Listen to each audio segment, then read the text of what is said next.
खुलुमबाय रायजोफोर। आसा खालामो नोंथांमोना बयबो इसोर अननायाव मोजाङैनो दं। नोंथांमोनखौ बयखौबो आंनि दिनैनि गोदान भिडिअ बरायनानै लाबाय। दिनै आङो मोनसे गोदान भिडिअ लाबोनो सानदों। स' नोंथांमोना भिडिअखौ नायलांबाय थाबानो जाबाय। दिनैनि भिडिअआनो जागोन हा सुनायनि सायाव। हाखौहाय बोरैहाय सुयो बिनि सायाव आं मोनसे फिसा भिडिअ लाबोदों। स' हाखौ गोबां मानसियानो सुनो रोंगौ, थेवब्लाबो जायफ्रा मोनथियाखै एबा उन्दै उन्दै जाखांबोनाय लाइमोनफोर बा यंग जेनेरेसन जायफ्रा मोनथियाखै बा जायफ्रा सोलोंनो गोसो, स' बिथांमोना नैबे भिडिअनि गेजेरजों हा सुनाय आइडियाखौ एसेबाबो सोलोंनो हागोनखौ आं आसा खालामदों।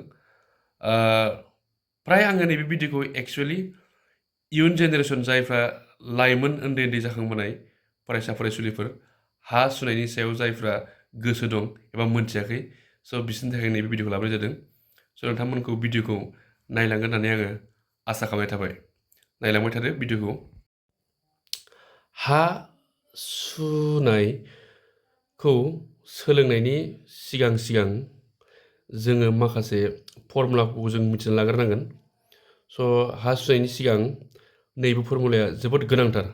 स' बे फर्मुलाफ्रानो जाबाय, आङो खोन्थानो सानबाय, जेरै से नलाव बेसेबां थायो? 12 फुट थायो। से नलाव बेसेबां थायो? 12 फुट एबा 12 फुटजों 1 नल जायो। थिग बेबायदिनो 1 बिगा हायाव बेसेबां थायो? 100 लेसा। 1 बिगा हायाव बेसेबां थायो? 100 लेसा एबा 100 लेसाजों 1 बिगा। बेबायदिनो 1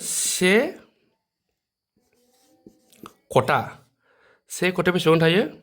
1 खथायाव 20 लेसा एबा 20 लेसाजों 1 खथा।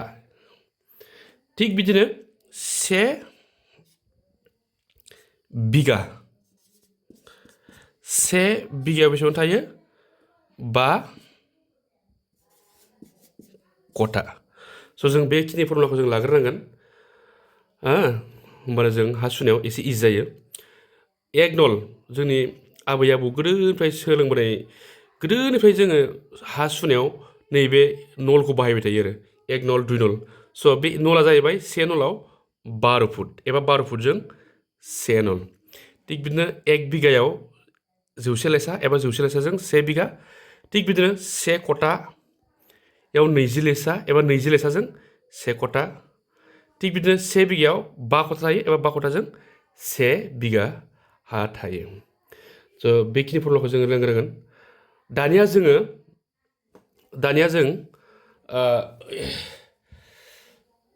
जोङो लेसानि सोमोन्दै जों एसे मिथिना लाग्रोनि।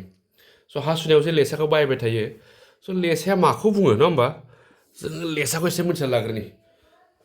लेसाखौ माखौ बुङो?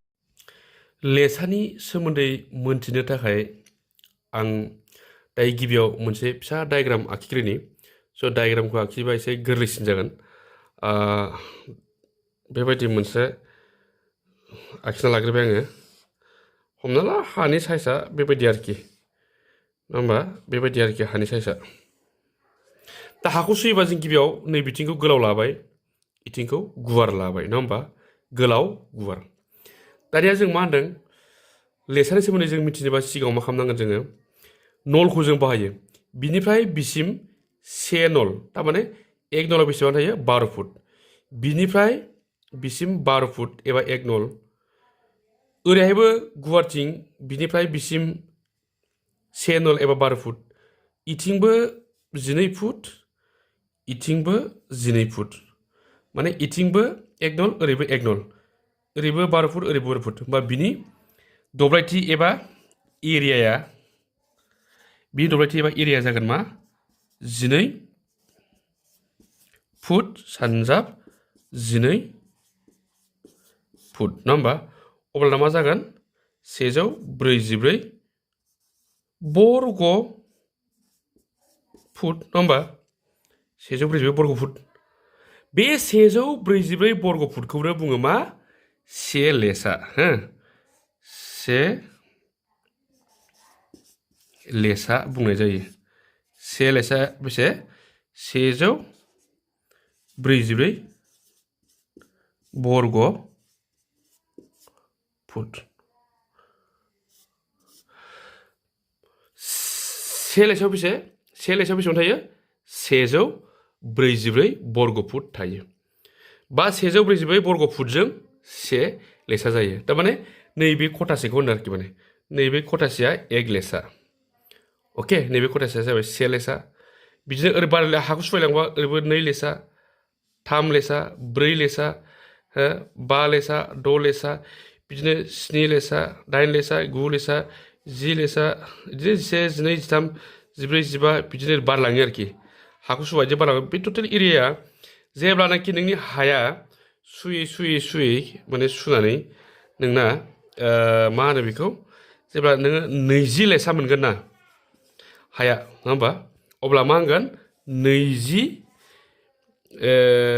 लेसा जेब्ला सिम मोनफैगोन अब्ला 20 लेसाखौनो बुंगोन मा से कटा मा 20 लेसाखौनो बुङो से कटा थिग बिदिनो सुयै नोंना गासिबो जेब्ला बियो सुजोबथारनानै नोंना हाया जुदि बोरैबा 100 लेसा जाबाय नङा होमबा सुरै गासिबो बर्ग आरो 100 लेसा जानाय लोगो लोगो 1 बिघा होननानै जों मिथिगोन आरोखि थारमाने 1 बिघाजों 100 लेसा दानिया आङो गोरलैसिन रावजों फोरमायनो सानदों माना डायग्राम आखिबा एसे बुजिनो स' डायग्राम आखिसानबाय आं हमना ला हाया इथिंजाय गुवार ओरैजायसै गोलाव हा माने हाया इथिंजाय गोलाव आरोखि नैथिंजाय हाया मालाबा बेबायदि स्टिल जायो अके हमना ला हाया ओरैजाय 310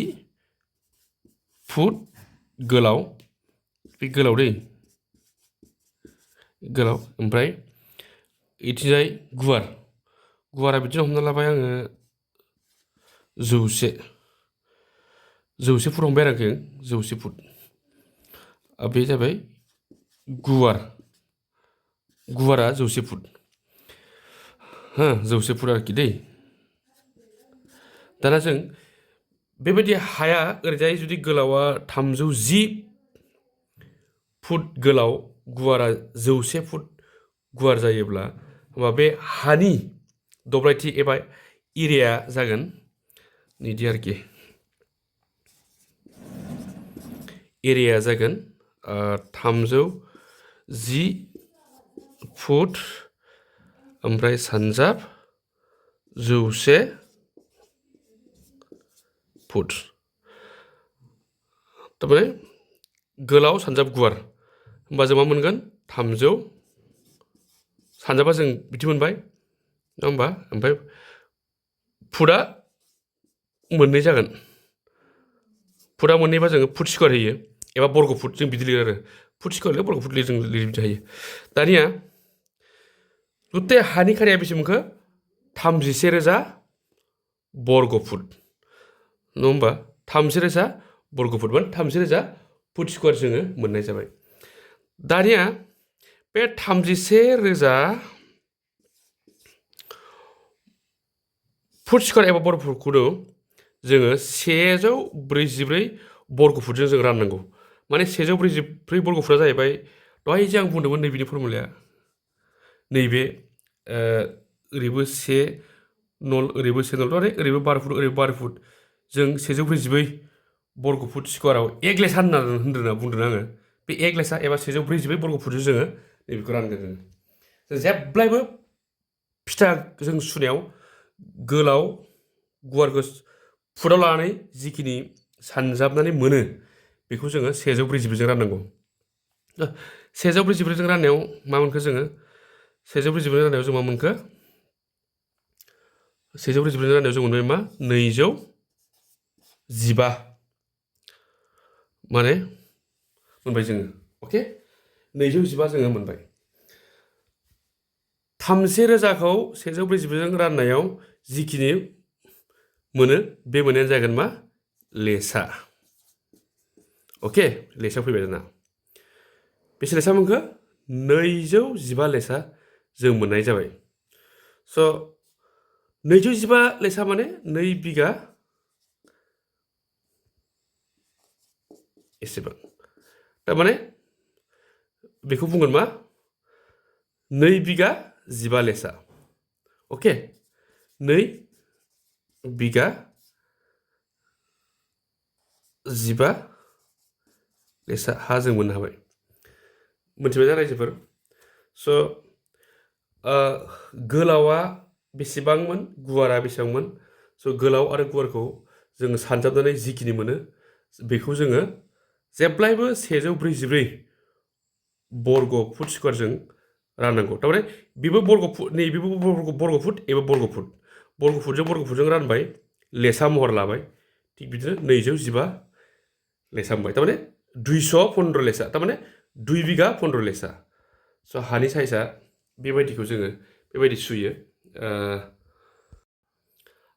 आं जे डाइरेक्ट बुंबाय 215 लेसायाव 2 बिगा 15 लेसा होननानै बा 2 बिगा 15 लेसा होननानै बेयो जाहैबाय दहायनि गिबि प्रथम फर्मुला जायखौ आं बुंदोंमोन बे फर्मुला फैदों आरो नैबे फर्मुला फैदों आरो मा फर्मुला बेयो 100 लेसा नङा होमबा 100 लेसायाव 1 बिगा थाया होमबा दहाय आं गिबियाव बुंदोंमोन ना बे आरोखि 100 लेसा 1 बिगा 200 लेसा बा 2 बिगा नङा होमबा ओमफ्राय जिखिनि नैबे दङ नैबेखौ बुंगोन मा लेसा 2 बिगा 15 लेसा तारमाने 215 लेसा दिनै आङो फर्मुलाजों लोगोसे डायग्राम बोनानै हाखौहाय बोरै सुयो बेखौ नोंथांमोननो गेबेङै फोरमायनो नाजाबाय स' नोंथांमोना बुजिनो नाजादो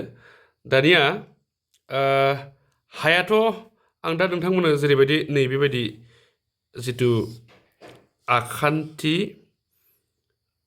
4 एबा आयाव दब्लाय महरनिल' हा थाया नङा होमबा हाया अकल बेबायदिल' थाया स' हाया बेलेग बेलेग रोखोमनि हा थायो स' माबायदि रोखोमनि हा थायो मालाबा बेंखन महरनिबो हा थायो मालाबा आखान्थि 3 महरनिबो हा थायो मालाबा आखान्थि 4आवनो माने इथिंहाय गुसुं इथिंहाय गोलाव माने ट्रेपिजिया महरनि हा थायो हा अके मालाबा बेबायदिनो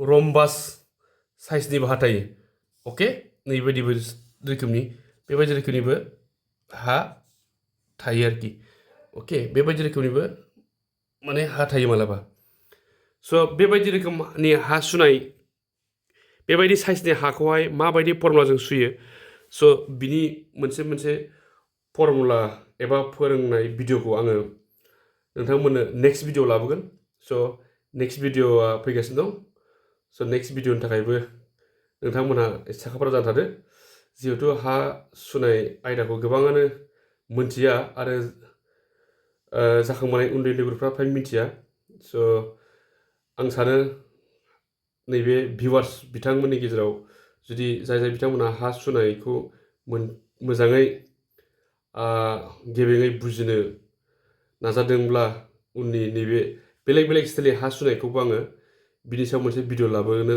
नागिरगासिनो दं स' नोंथांमोना भिडिअखौ नायलांगोनखौ आसा खालामबाय उननि भिडिअ नोंथांमोनखौ आं लोगो मोनसिगोन गोजोन्थों